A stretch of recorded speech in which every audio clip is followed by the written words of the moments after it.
तो खबर तो आप लोगों ने सुनी ही होगी। कल सुबह 6:30 बजे हमास ने इसराइल 5 से 7 हजार रॉकेट को फायर कर हमला किया। तो क्या है पूरी न्यूज? इसका क्या असर हो सकता है भारत के स्टॉक मार्केट? क्या हमारा स्टॉक मार्केट क्रैश हो सकता है? मैंने और हमारे ट्रेनिज ने जो ऑप्शन सेल की है, क्या उसमें अनलिमिटेड लॉस हो सकता है? क्या आपके पास जो स्टॉक इन्वेस्टमेंट वो भी डूब सकती है? तो इन सभी प्रश्नों के उत्तर आपको इस वीडियो में मिलने वाले हैं। तो चलिए वीडियो को शुरू कर। मगर वीडियो शुरू करने से पहले अभी तक आपने हमारा टेलीग्राम चैनल ज्वाइन नहीं किया तो आपको उसकी लिंक डिस्क्रिप्शन में मिल जाएगी, अदरवाइज पिन कमेंट में भी मिल जाएगी। हमास ने 5000 रॉकेट के साथ हमला करते हुए इसराइल के बहुत सारे लोग मार दिए और कुछ नेपाली और विदेशी नागरिकों को भी यहाँ पे बंधक बना लिया। और उसके बाद इसराइल के पीएम बेंजामिन नेतन्याहू का बयान आया है कि वी आर एट वॉर। अगर मैं इसको हमारे मार्केट के साथ जोड़ के देख तो इसका कोई बड़ा ज्यादा इम्पैक्ट नहीं आएगा हमारे मार्केट, क्योंकि दोनों भी देश किसी भी सप्लाई चेन को यहाँ पे डिस्टर्ब नहीं कर। बट यह वॉर आगे बढ़ गई और इसमें कतर और ईरान जैसे देश शामिल हुए तो हमारे मार्केट में सेलिंग कास्ट। मगर फिलहाल के लिए दोनों देश अभी इसमें इन्वॉल्व नहीं, तो इसका ज्यादा इम्पैक्ट न आते हुए छोटी मोटी 1-2 दिन की गिरावट हमें यहाँ पे दिखाई दे, इससे ज्यादा कुछ नहीं होगा। ये मेरा एनालिसिस। अब रही मैंने जो ऑप्शन सेल किए हैं उनकी बात, तो आप स्क्रीन पे देख सकते हो मैंने यहाँ पे कोई भी नेकेड ऑप्शन सेल नहीं किया, ना ही करता हूँ कभी मैं नेकेड ऑप्शन।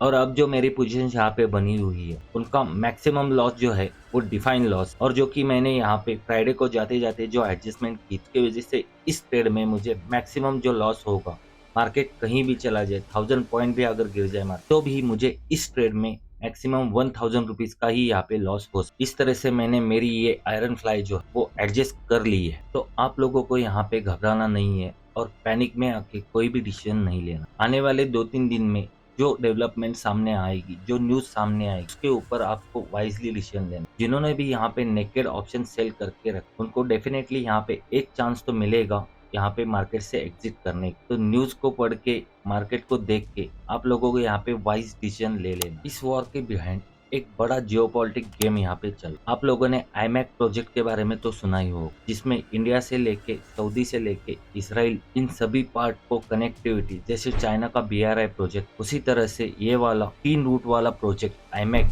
अमेरिका, इसराइल और सऊदी के साथ मिलके ये प्रोजेक्ट बना रहा है। और इस प्रोजेक्ट के लिए सबसे इम्पोर्टेंट जो चीज है वो है इसराइल का और सऊदी अरेबिया का डिप्लोमेटिक रिलेशन स्थापित होना। और सऊदी और इसराइल के अगर डिप्लोमेटिक रिलेशन यहाँ पे हो गए तो यहाँ पे पैलेस्टीन का जो इशू है उसमें सऊदी ज्यादा इंटरफेयर नहीं करेगा और इसराइल वहाँ पे कुछ अपॉर्चुनिटी गेन करने की कोशिश करे। और इसी डिप्लोमेटिक रिलेशंस को रोकने के लिए ये सब पूरा जियोपॉलिटिकल गेम यहाँ पे चल रहा है इन अदर प्लेयर्स की वजह से। तो यहाँ पे 2 ऑप्शन है इसराइल के पास, अमेरिका के पास और सऊदी के पास। अगर इसराइल यहाँ पे कोई बड़ा एक्शन करता है और ये जो गाजा पट्टी का एरिया है उसे अगर एनेक्स कर ले तो यहाँ पे कभी भी सऊदी के साथ उसके रिलेशन नॉर्मलाइज नहीं होंगे, रिकॉग्नाइज नहीं करेगा सऊदी इसराइल। और उसके वजह से जो आईमैक का प्रोजेक्ट है वो भी डिले होगा या शायद बंद ही हो जाएगा। और यही मोटिव है हमास का और उसके अलाइड नेशंस। यहाँ पे अमेरिका ने इंटरवीन करते हुए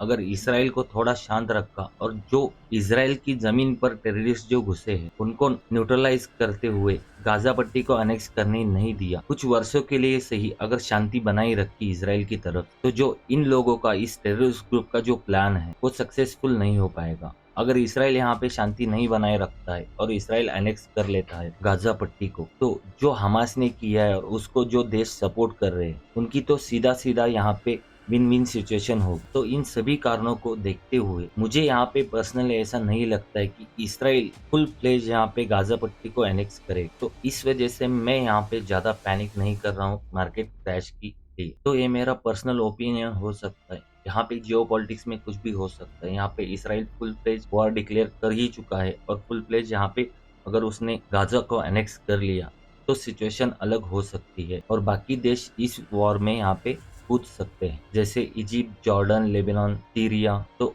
आगे का यहाँ पे फिलहाल के लिए कुछ कंक्लूजन निकाला नहीं जा सकता, मगर फिलहाल जो सिचुएशन है उसके ऊपर जब तक ये बाकी के देश इस वॉर में नहीं आ जाते तब तक ये वॉर जो है और इसका इम्पैक्ट जो है हमारे स्टॉक मार्केट पे ज्यादा नहीं होगा। तो आप लोग मैंने जो अभी यहाँ पे डिस्कशन किया है, इसे सिर्फ और सिर्फ मेरा एक पर्सनल व्यू समझ लेना, इसे कोई भी एडवाइस मत समझ लेना। आप लोग समझदार हो अपने डिसीजंस लेने के लिए, तो आप लोगों को अपने डिसीजंस सोच समझ के यहाँ पे लेने हैं। तो ज़्यादा पैनिक ना करते हुए आप लोगों को यहाँ पे मंडे को जब मार्केट ओपन हो, तो सोच समझ के न्यूज़ देख के आप लोगों को यहाँ पे अपने डिसीजंस लेने हैं। तो मिलता हूँ नेक्स्ट वीडियो में, तब तक के लिए थैंक यू, बाय बाय, जय हिंद।